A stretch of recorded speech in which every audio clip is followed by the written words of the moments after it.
Hello everyone and welcome. My name is Nernstorm, and in this video I'll be going over the new champion points system that just got introduced to ESO, currently available on the PTS, but in a few weeks will also be replacing the existing CP system on the live servers. In this video I'll be discussing the different CP trees and what they give your character, the new types of CP stars that you can spend your points on, and perhaps most importantly about how to handle this new system if you're not even close to the new CP cap, which has been increased from 810 to 3,600. Let's start by going over the new CP trees. As you can see on the screen, the 9 trees that used to exist have been completely replaced by 3 new ones called Warfare, Fitness, and Craft.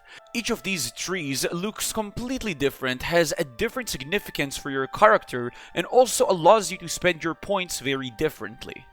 Well, Warfare tree consists of many different active and passive effects that can improve your damage and healing abilities, and includes some layering CP stars that contain additional stars of their own, which we'll discuss a bit more at length very shortly. The Fitness tree has much fewer passive stars, but has many active stars you can choose from instead, and which affect mainly your armor, mobility, and core combat mechanics such as blocking, dodging, and breaking free.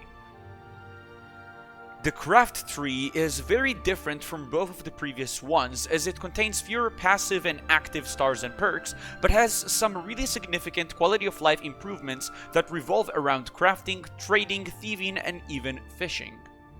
If any of what I just said sounds a bit confusing, that is perfectly fine, as this entire system is completely new to the game and doesn't have too many similarities to the old one that it's about to be replacing. To help explain the system a bit more, let's focus on each tree a bit more in depth and discuss what type of points exist in it and what you should be looking at when you approach it. Starting with the Warfare tree, you can see there are 3 separate types of CP stars you can unlock. First, there are the passive stars. Those stars are these at the center of the screen, which give you passive effects whenever you unlock them. They act similarly to the CP stars of the old system. For example, I can unlock this Eldritch Insight passive, and by putting 10 points of the blue tree into it, it would increase my max magicka by 260 points at all times. This will instantly have an effect on my character and will always be active. The next type of stars are the glowing blue ones you see to the right side, which I'll refer to as the active stars. Those give similar bonuses to the passive ones, but require you to actively slot them at the bar you see on the top of the screen. For example, Arcane Supremacy will also increase my max magicka by 260 points if I spend 10 blue points on it. However, for that increase to happen, I will have to drag the star all the way to this bar on top to mark it as active. Each character can only have 4 active stars of each color at any given moment, as the rest will not grant their bonuses even if you spend points on them if they are not currently slotted. While this limitation seems a bit harsh, do keep in mind that many of the active stars are very powerful, such as Cleansing Revival here, which allows you to remove all harmful effects off of targets you heal under 25% health, or Foresight, which reduces the cost of your healing abilities by 75% after you drink a potion. This type of choice between stars is really unique and interesting, as it will force us all to make meaningful decisions for every single character, and the strongest CP setup will not always be the same for different characters we have. The last CP star type that we have to look at is the layer stars. Those are the 2 purple glowing stars you can see here.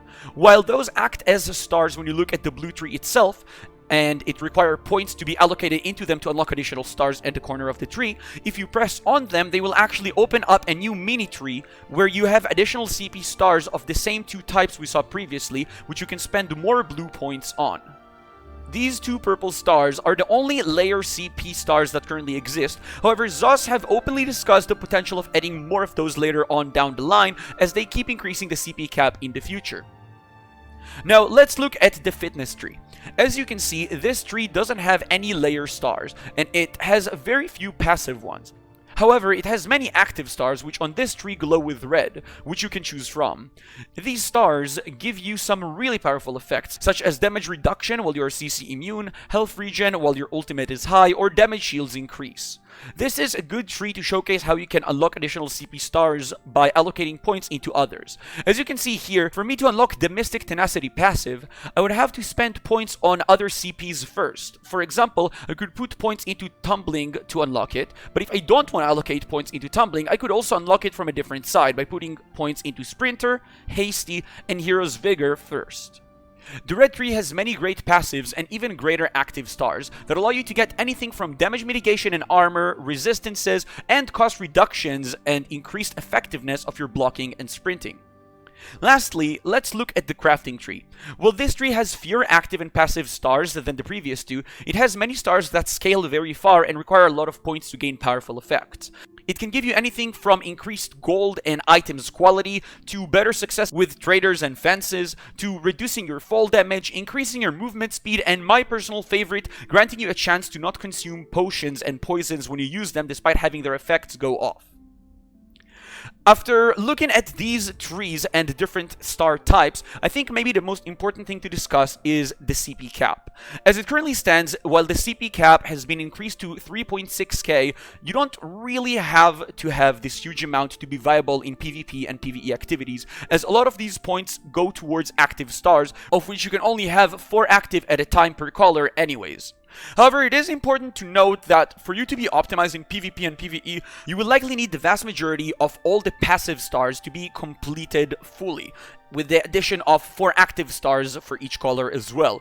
This total sum should be roughly at 2.4k CP, which is certainly scary if you haven't reached your first 1000 yet. I personally restarted my account on the EU server a few months ago coming from NA, and I currently only have 1000 there as well, so I feel this concern personally quite well. There are some good news, however. ZeniMax has announced that they changed the XP curve and the XP sums that are required to get per new CP point. Meaning that if you aren't quite caught up in terms of CP, you can start earning them much faster than before as soon as this new system arrives. And you can catch up to other people's amount of CP faster than ever. According to the devs, this will be felt the most between 800 and 1200 CP, as this part of the curve will be far easier than before. And that's about it. Thank you guys very much for watching my guide to the new CP system for ESO. Hope you find it helpful and learned something new from it. If you enjoyed this video, I'd appreciate it if you hit the like button and hit the sub button to see more content from me as well. It's free and you can always unsub if you change your mind.